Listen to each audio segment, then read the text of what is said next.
In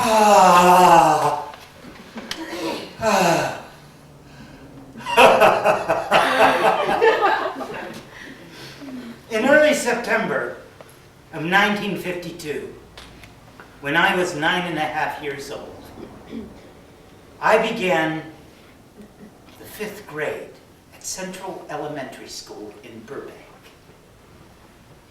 Now, the teacher's name was Mr. Siggets, but of course we called him Sorguts. Not to his face.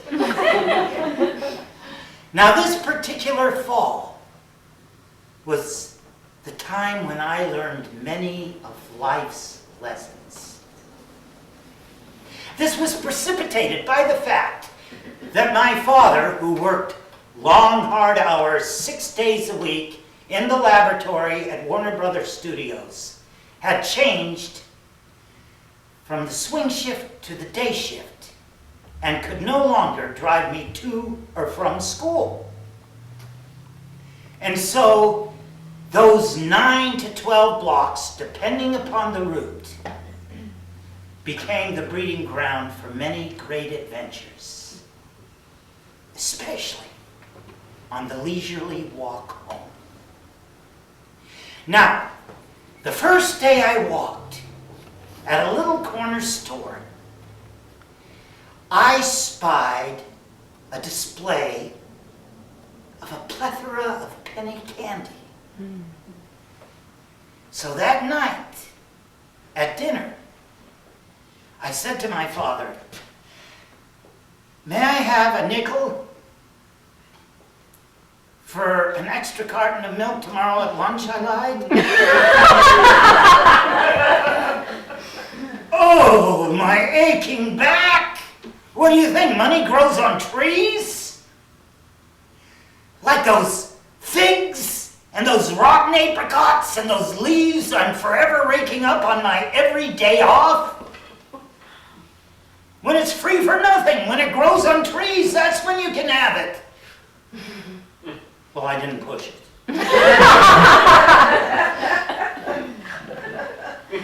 A couple of days later,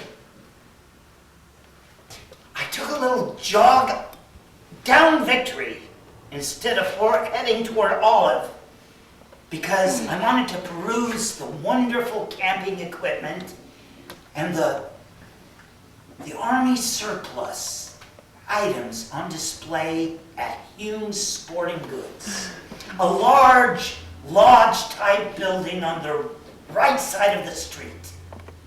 Now, it was here I learned the life lesson that although you might see a lot of neato mosquito stuff, if you don't have any money, you can't buy it.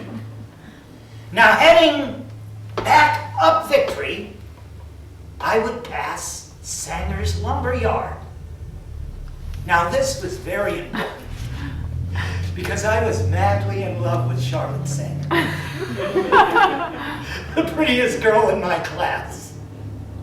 Quite often, she'd be waiting for me right out in front, and we'd go into the yard and play. One day, when she was chasing me through piles of freshly cut pine, I ran right into a yardman carrying several 2x4s and broadsided myself. I cried. I was sent home. Charlotte, I heard, was spanked. And the next day, she ended our relationship. This is where I learned the life lesson that love doesn't always last forever. And the lumberyard probably isn't the best place to play. Even if your beloved's father is the owner. So then I started walking home with Dennis Arnold. Now, Dennis Arnold lived on Tahunga Avenue, which was 1 block over from 247 West Verdugo, where I lived.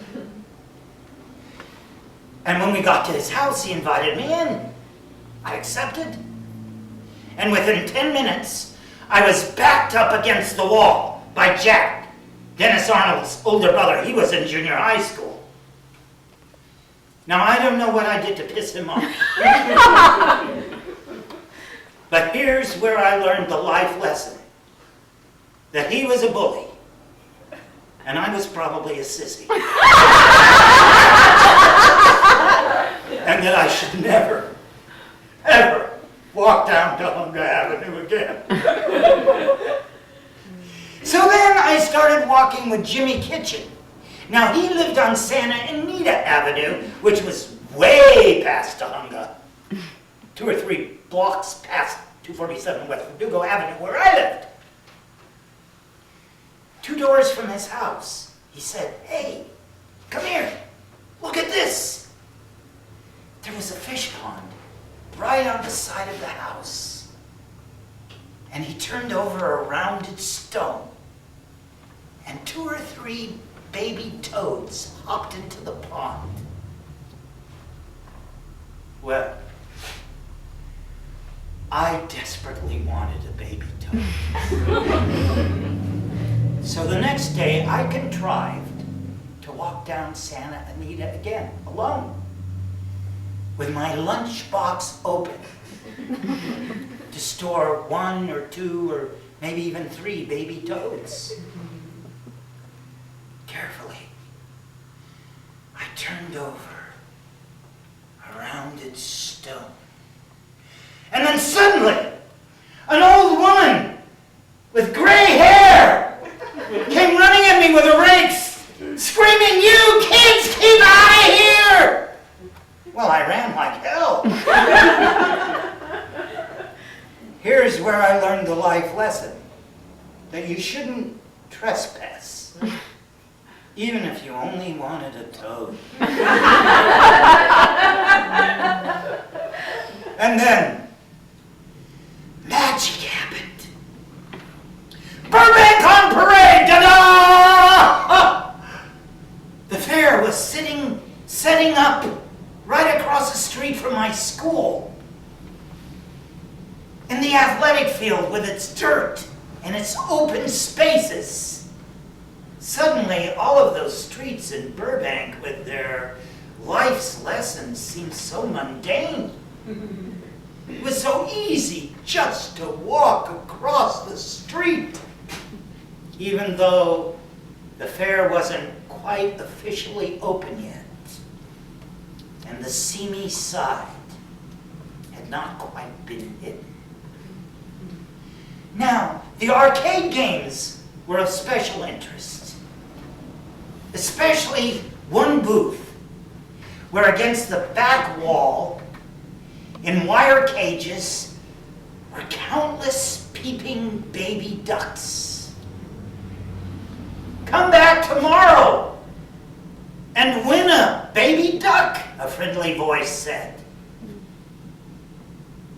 Jimmy Kitchen, again my companion, and always an adventurous pioneer, said, "Hey, come here, look at this."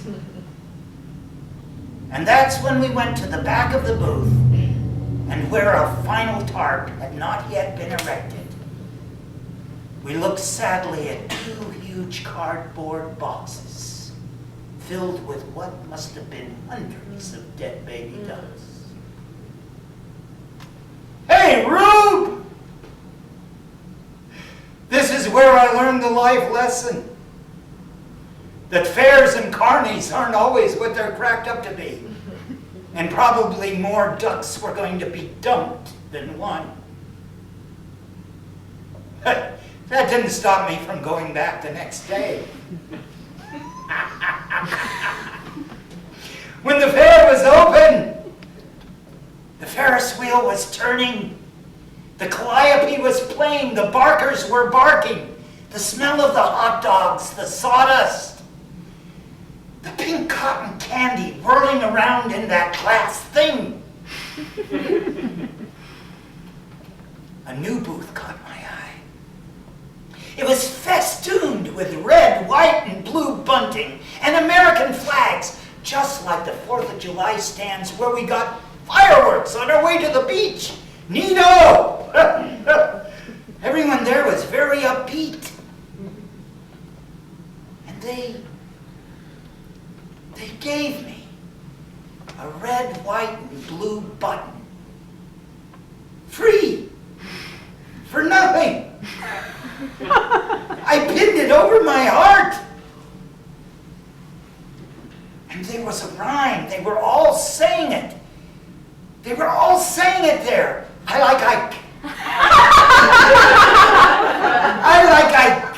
I like Ike. I like Ike. I like Ike. I like Ike. Pick up the lager. I like Ike. I like Ike. I like Ike. Oh, proudly I walked home with my new treasure. I got home. My father had stayed home from work that day. He was sick. He was cranky. He'd probably raked up some leaves. At dinner time, I proudly wore my new freebie. What is that? He said. I like Ike. I like Ike. I like Ike. I like Ike. What are you saying? He said. I like Ike. Give me that. Daddy, it was free. It was free for nothing. I like Ike. I like Ike. Give me that fucking thing before I slap your goddamn face. And this is where I learned the life lesson. That I'm a Democrat.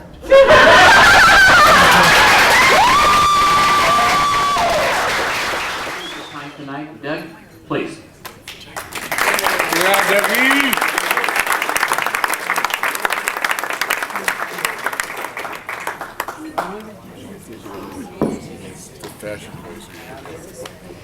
You know, as we begin planning this reunion every 5 years, I start making the trip back to Burbank from where I live in Ojai. And in accomplishing that part of the process, I'm always reminded of the experiences I had growing up in Burbank. Now, some things I had forgotten.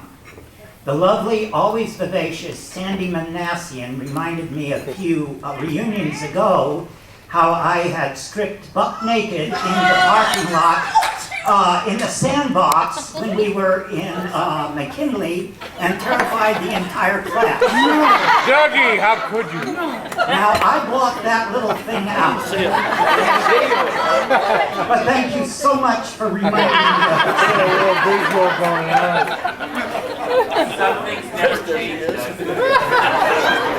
This memoir I am going to present for you tonight takes a little bit later in my life. It was the early fall of 1952. I was 9.5 years old, and I was beginning the 5th grade at Central School, which is now, it was Central School then, now it is Walt Disney School. Now this was the particular year that I learned many of life's great lessons.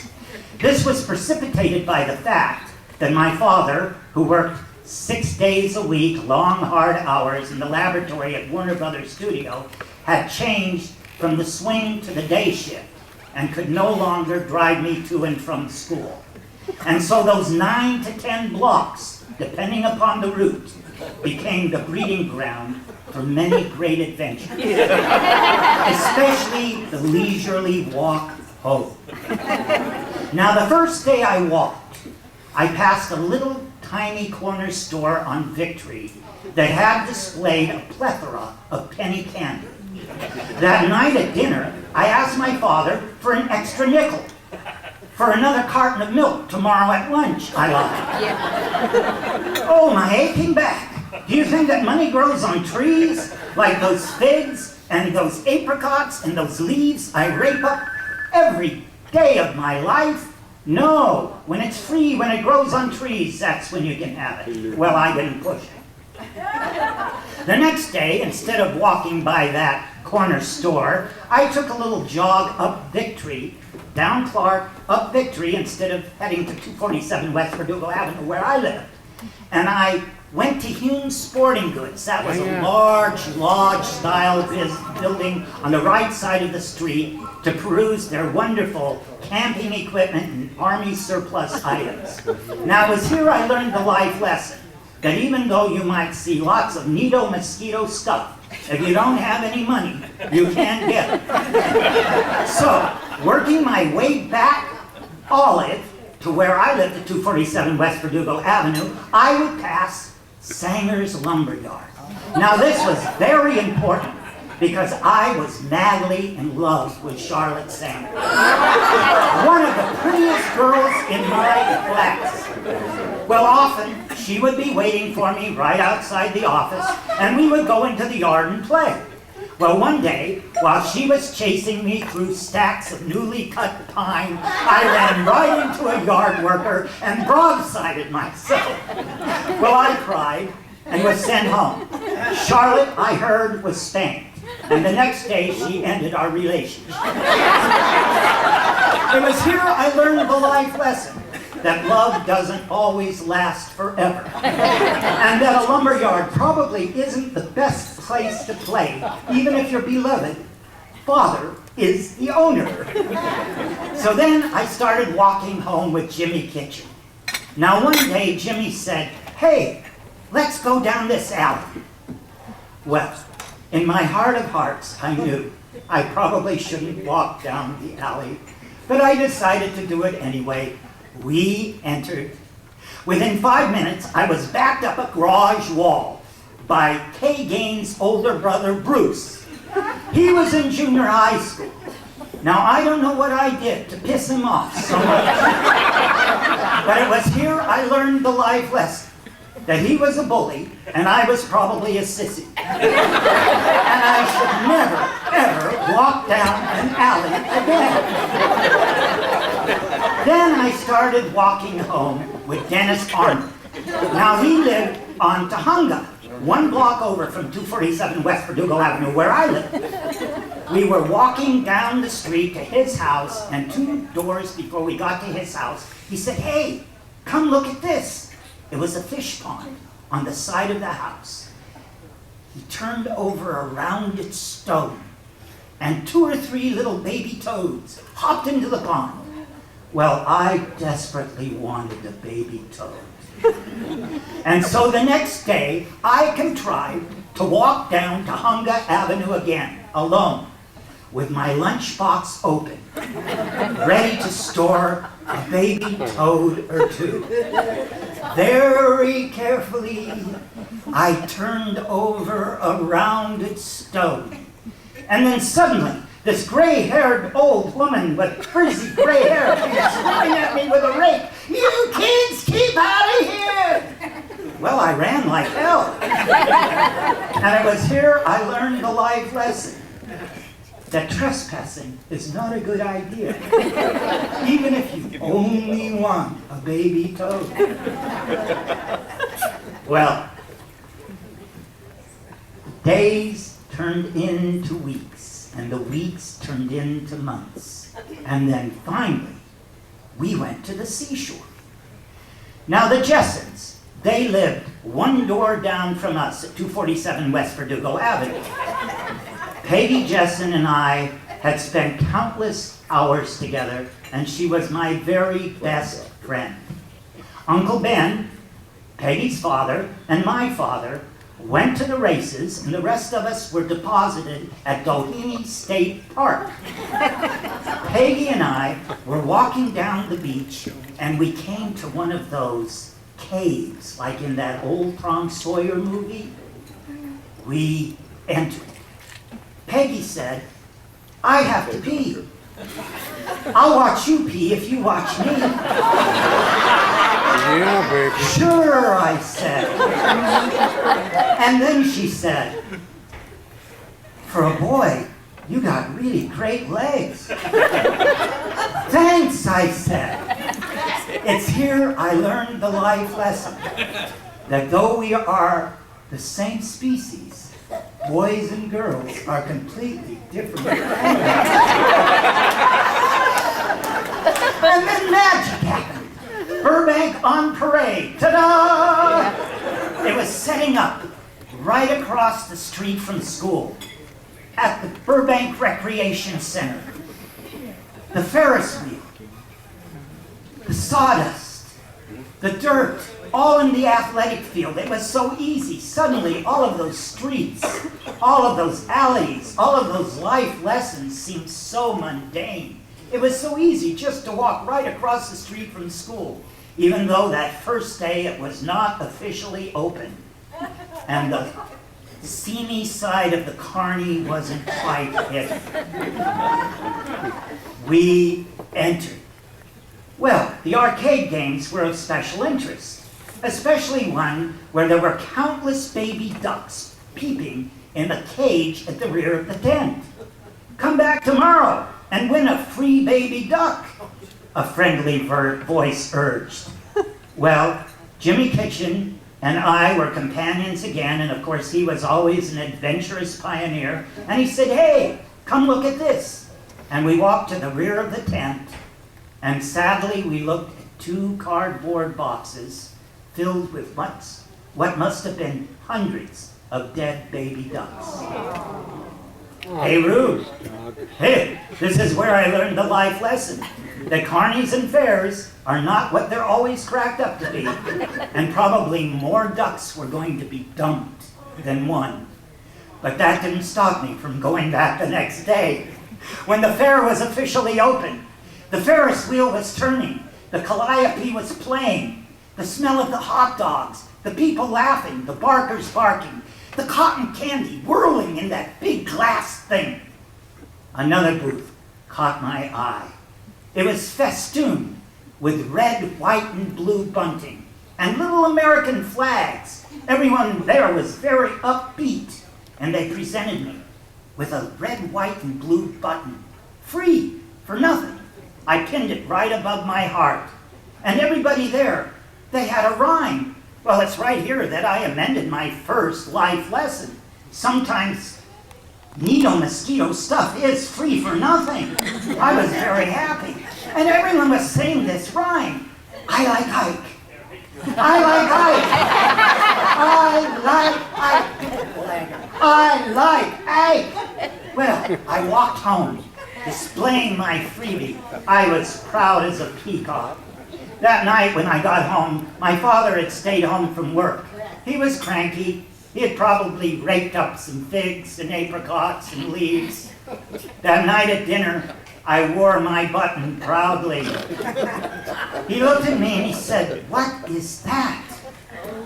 "I like Ike," I said. "I like Ike, I like Ike." He said, "What are you saying?" I said, "I like Ike, I like Ike, I like Ike."